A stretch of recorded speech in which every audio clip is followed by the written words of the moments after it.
성도님들 안녕하십니까? 오늘은 욥기 31장 24절에서 40절 말씀으로 언약적 디테일이란 제목으로 말씀 나누겠습니다. 오늘 본문 이제 욥의 마지막 항변입니다. 지루하고 지난했던 욥의 세 친구들과의 이야기가 또 항변이 서로의 변론이 오늘로 끝이 납니다. 그리고 내일은 또 다른 연소자 엘리후가 등장하죠. 이 욥기를 계속 읽을 때 우리가 착시 현상이 생깁니다.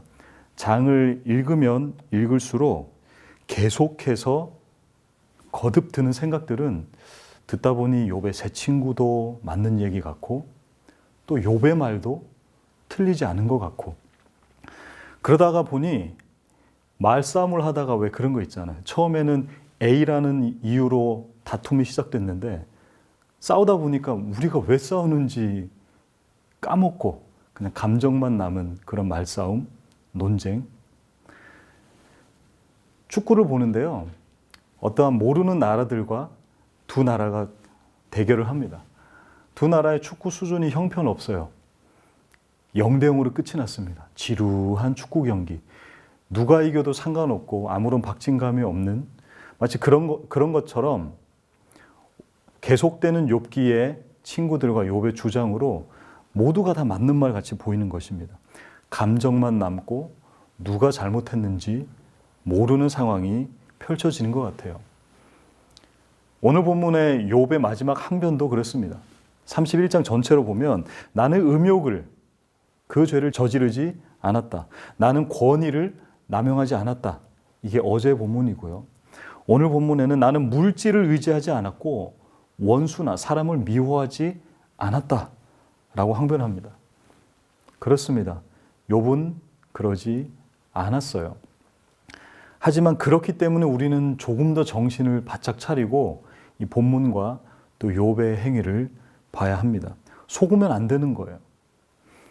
어느 누구 하나 제대로 된 사람이 없어요. 뒤에 나오는 엘리후도 사실상 마찬가지입니다. 그저 마지막 발언하면 토론의 승자가 되듯이 욥은 그냥 막판에 본인의 목소리를 높입니다. 데시벨을 높입니다. 욥뿐만 아니라 모두가 확신에 차 있습니다. 목소리가 크다고 진리인가요? 그렇지 않잖아요. 과연 어떤 시각으로 이들의 발언을 이해해야 하는가? 또 이들의 이야기를 통해 성경이 말하고 싶은 이야기는 무엇인가? 성경에는 두 종류의 언약이 있습니다. 행위 언약과 은혜 언약입니다. 행위 언약은 나쁜 게 아닙니다, 여러분. 이 행위 언약은 창세기에서 하나님께서 아담에게 처음 주신 말씀, 그 약속이 바로 행위 언약이죠. 동산 중앙에 있는 나무를 그 열매를 먹지 마라. 반드시 죽을 것이다. 그 행위로 인해서 죽을 것이다. 행위 언약입니다. 이 행위 언약은 나쁜 게 아니라요. 하나님의 주인 되심과 그리고 인간의 죄인으로서의 존재, 인간의 죄인됨을 깨닫게 합니다. 이게 바로 율법의 기능이죠. 율법이 나쁜 것이 아니듯 행위 언약, 이것은 나쁜 것은 아니었습니다. 단 나쁘게 사용하고 나쁘게 인식해서 문제이죠. 그 행위 언약이 깨지고 나서 하나님은 바로 은혜 언약을 가동하시죠. 그게 바로 창세기 3장 15절의 말씀이죠. 원복음입니다. 그러기에 우리 모두는 은혜 언약 안에 있습니다. 우리는 그 무조건적 사랑 안에 있는 것입니다. 로마서 3장에서 이렇게 얘기하죠. 의인은 없으니 하나도 없다. 행위 언약으로는 우리는 모두가 죄인입니다. 하지만 은혜 언약 아래에서는 하나님께서 의롭다 칭해 주십니다. 의인이 아니라 의롭다고 칭해 주는 거라고요. 하나님의 그 의인으로서의 칭함을 노골적으로 한 성경에 몇 인물이 있습니다. 그 인물이 바로 욥입니다. 욥기 1장에서 의인이라 칭하셨죠. 이것은 행위 언약을 적용해서가 아니라 하나님께서 욥에게 은혜 언약을 적용하셨기에 욥이 의인이다라고 이야기하는 것입니다. 은혜 언약은 예수 그리스도의 십자가의 죽으심 때부터 시작하신 것이 아니라 하나님이 이 세상을 계획하시고 만드신 그때부터 이미 은혜 언약은 가동되었다라는 것입니다. 욥은 그 은혜 안에서 분명한 하나님의 은혜 언약을 알고 있었습니다. 그래서 하나님은 사탄에게 욥을 시험해 보라고 하신 것이죠. 우리는 흔히들 이렇게 얘기합니다. 욥기의 핵심 주제는 고난이다. 하지만 조금 더 정확하게 말씀을 드리면 욥기의 주제는요, 극심한 고통으로 언약에 대한 사고방식의 혼란을 겪는 인간의 존재를 얘기하는 거예요. 다시요.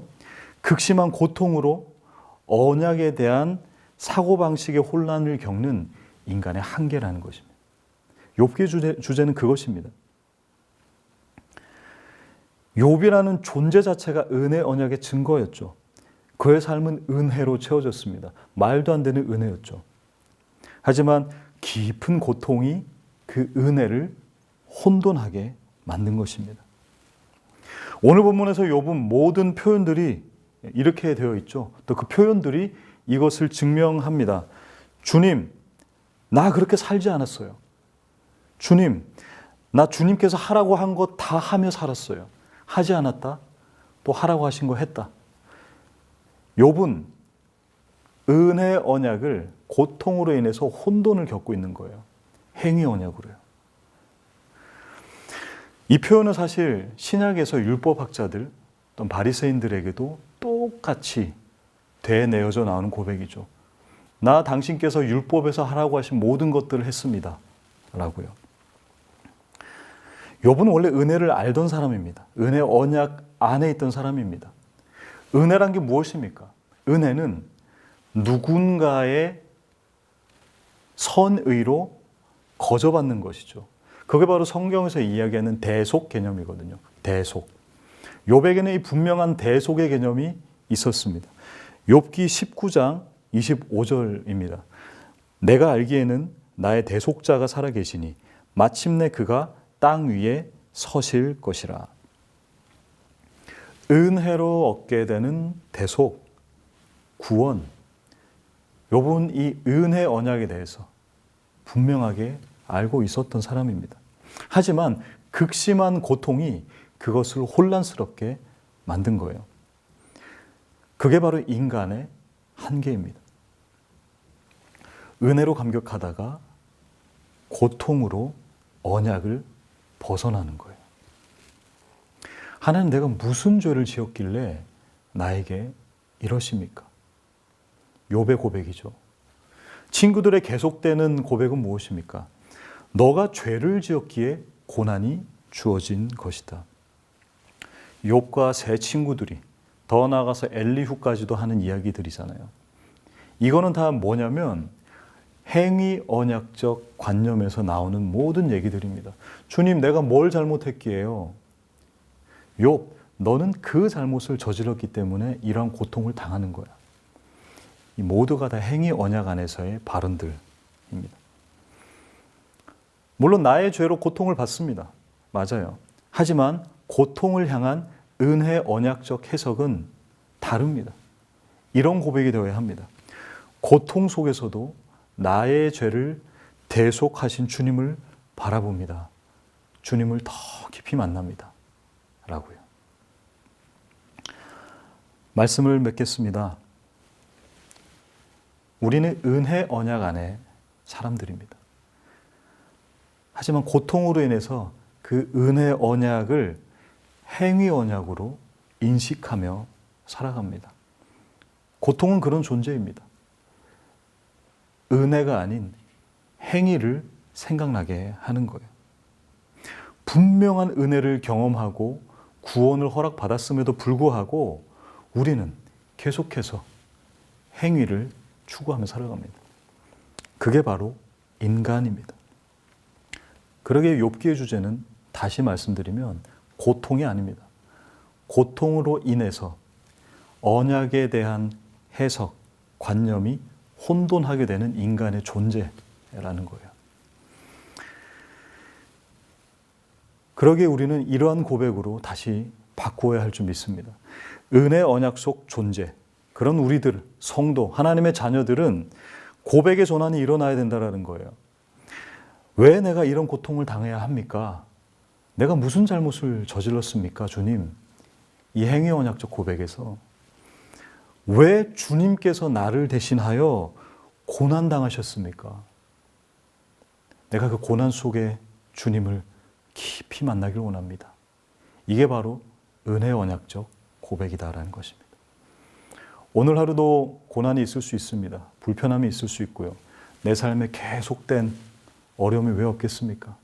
그때 행위 언약의 고백이 아닌 은혜 언약의 고백으로 살아가시는 저와 여러분 다 되시기를 주님의 이름으로 축원드립니다.